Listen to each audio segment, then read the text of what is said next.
we must understand there is a base, a kind of substratum to what you are calling attention, and that is the human mind. Because attention is a property of your mind. If this base is not worked upon, if it is not cultivated a bit, you will not be able to maintain long attention spans. I can illustrate this to you, what this base means, through a story, which is very interesting. You see, Zen masters used to have a number of students. This is a story which actually took place. So one of these students, which a Zen master had, many times they would teach them concentration through martial arts. Because in martial arts also, you need a certain amount of concentration. So he would teach his students archery just to train them in concentration. One of his students, who was a young monk, he was very proud of his archery skills.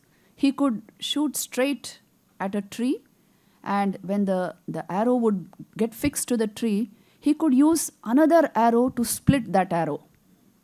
So he had gained mastery over this. And so he was very proud of it, and he would go about telling the other students that I'm able to do this so quickly, just like my master, just like the Zen master. So when the teachers heard this and saw this, he thought, well, this fellow should be taught a lesson. This is a very small skill. With practice, you can do this. But there's so much more to be acquired. So let me just show him what the worth of this skill is. So one day he took all the students to a particular mountainous region where they came across a ravine.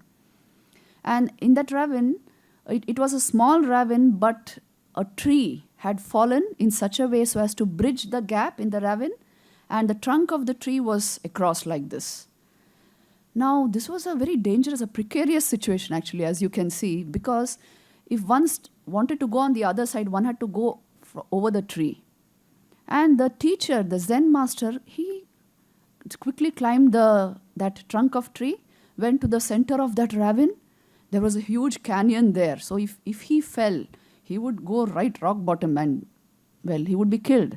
So all the students were just looking like this, and he went there, stood firmly in the middle of that tree trunk, and shot an arrow at a tree, and shot another arrow which split that arrow. Then he quietly moved across and went to the other side. Now his students were watching this. Even this student, who was very proud of his skills, he was also watching it. And then the teacher said, okay, come on, now you do it. And now this fellow was stricken with fear. What if I fall? What if I lose my balance? And it is such a dangerous situation.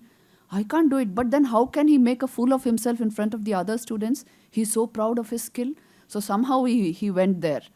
And he managed to stand up in the middle of that ravine, in the middle of that tree which was fallen like that. And then he was so fearful within, so panic-stricken, that he actually could not shoot his arrow at all. He tried to do it and it went somewhere. And then he just sat down there and started crying and weeping and said, please save me. I am too full of fear to actually do what you're asking me to do. Please save me in this situation. And then the teacher came and held his hand and led him out of that situation. Then he told him, look, my son, skill alone is not enough. The mind must be calm. The mind must be without negativity. If your mind is in a very balanced state, you can muster the attention to do anything. If the mind, the platform for your attention, is absolutely restless and shaky, you see, you cannot do anything. And life situations are such. Many times you will have to balance on beams. Many times you will have to face situations where your reaction can be very immediate. Your reaction can be very negative. In those situations, to maintain a balanced state of mind so that you can keep your attention on what you want to achieve is very important. So more important than skills you can develop with practice, is the platform you provide for those skills, your mind. And that is why work on your mind. Then stabilize your hand, develop the skill, and you will achieve success anywhere.